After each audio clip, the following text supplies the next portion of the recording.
Assalamualaikum warahmatullahi wabarakatuh. Bismillah walhamdulillah wala hawla wala quwata illa billah. Asyhadu an la ilaha illallah wahdahu la syarikalah wa asyhadu anna Muhammadan abduhu wa rasuluh la nabiyya ba'dah. Amma ba'du. Bersyukur pada Allah dengan mengucapkan alhamdulillahirabbil alamin.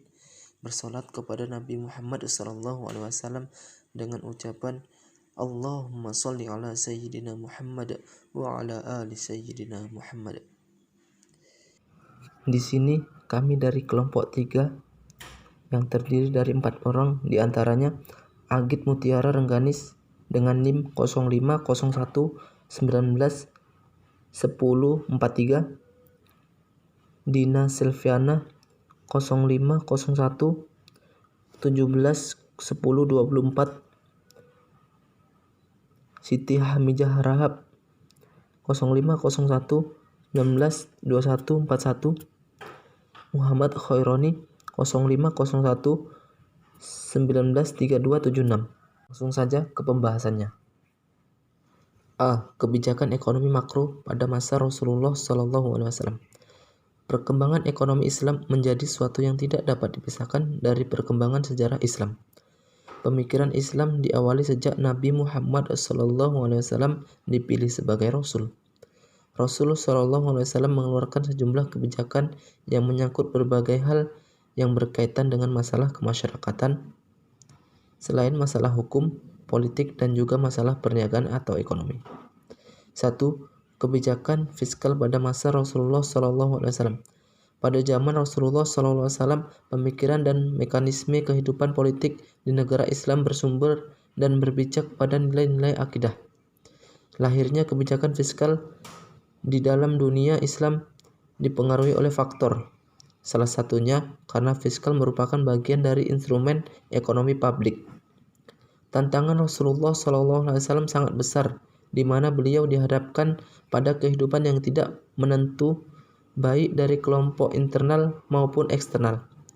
Dalam kelompok internal, Rasulullah SAW harus menyelesaikan masalah bagaimana menyatukan kaum Ansor dengan kaum Muhajirin pasca hijrah dari Mekah ke Madinah.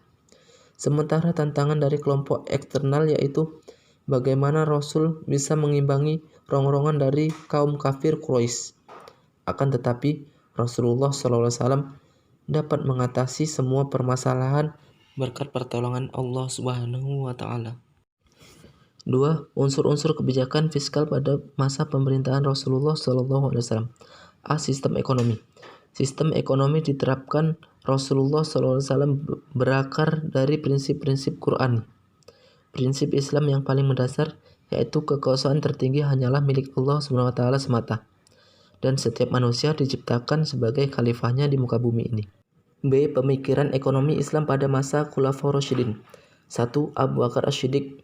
Nama lengkapnya adalah Abdullah ibnu Abu Quhafah Al-Tamimi, khalifah pertama dari Khulafaur Rasyidin, sahabat terdekat Nabi SAW dan juga mertua Nabi, dan salah seorang yang pertama masuk Islam.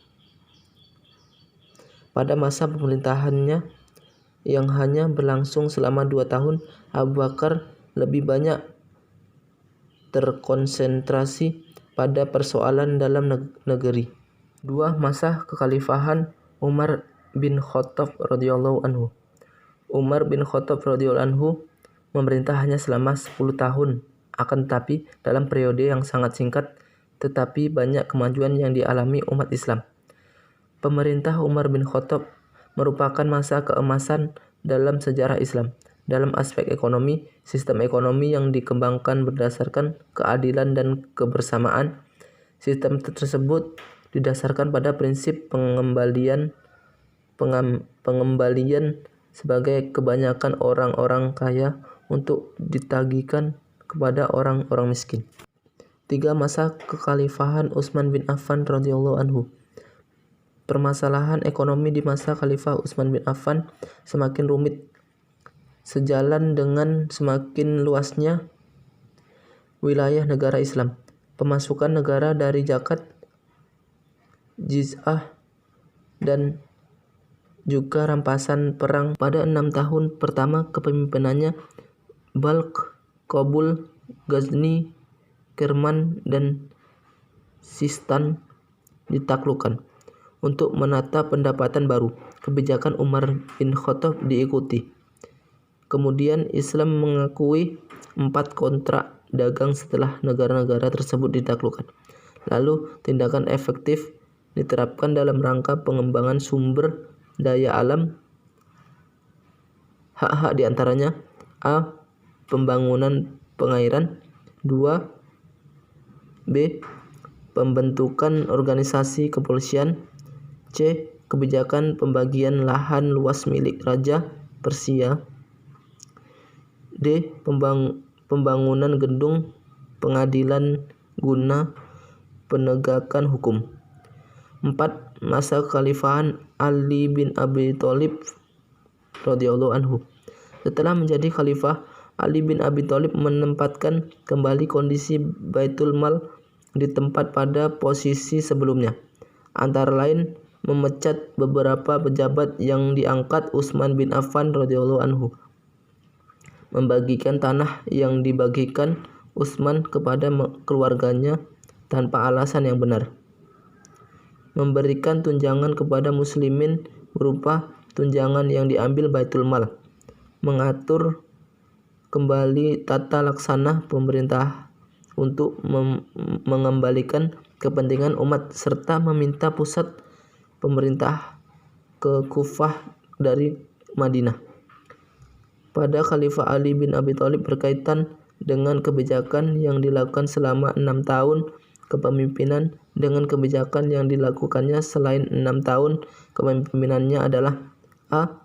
Pendistribusian seluruh pendapatan yang ada pada Baitul Mal, berbeda dengan Umar yang menyisihkan untuk cadangan. B. Pengeluaran angkatan laut dihilangkan. C. Adanya kebijakan pengetatan anggaran. D. Dan hal yang sangat monumental adalah pencetakan mata uang sendiri atas nama pemerintah Islam, di mana sebelumnya kekhalifahan Islam menggunakan mata uang dinar dari Romawi dan dirham dari Persia. Pemerintahan Ali bin Abi Thalib berakhir dengan terbunuhnya beliau di tangan pemerintahan Ali bin Abi Thalib berakhir dengan terbunuhnya beliau di tangan Ibnu Muljam Dai, kelompok Khawarij. Oke, baiklah. Semoga yang sudah dijelaskan menjadi wawasan atau ilmu yang bermanfaat kepada kita semua. Amin ya rabbal alamin. Kesimpulan yaitu: 1. Kebijakan ekonomi makro pada masa Rasulullah SAW. Perkembangan ekonomi Islam menjadi sesuatu yang tidak dapat dipisahkan dari perkembangan sejarah Islam. Pemikiran Islam diawali sejak Nabi Muhammad SAW dipilih sebagai Rasul. Rasulullah SAW mengeluarkan sejumlah kebijakan yang menyangkut berbagai hal yang berkaitan dengan masalah kemasyarakatan, selain masalah hukum, politik, dan juga masalah perniagaan atau ekonomi. Sistem ekonomi diterapkan Rasulullah SAW berakar dari prinsip-prinsip Qur'ani. Prinsip Islam yang paling mendasar yaitu kekuasaan tertinggi hanya milik Allah SWT, dan setiap manusia diciptakan sebagai khalifahnya di bumi ini. Dalam kebijakan pada masa Khulafaur Rasyidin ini menjelaskan bagaimana kepemimpinan pemerintah, negara, dan keagamaan kepada 4 sahabat, yaitu 1. Abu Bakar As-Siddiq 51-13 Hijriah atau 537-634 Masehi. 2. Masa kekhalifahan Umar ibnu Khattab radhiyallahu anhu 13-23 Hijriah atau 634-644 Masehi. 3. Masa kekhalifahan Utsman bin Affan radhiyallahu anhu 23-35 Hijriah atau 644-656 Masehi. 4. Masa kekhalifahan Ali ibnu Thalib radhiyallahu anhu 35-40 Hijriah atau 656-661 Masehi. Mungkin cukup sekian yang dapat kami sampaikan. Kurang dan lebihnya kami mohon maaf. Akhirul kalam. Assalamualaikum warahmatullahi wabarakatuh.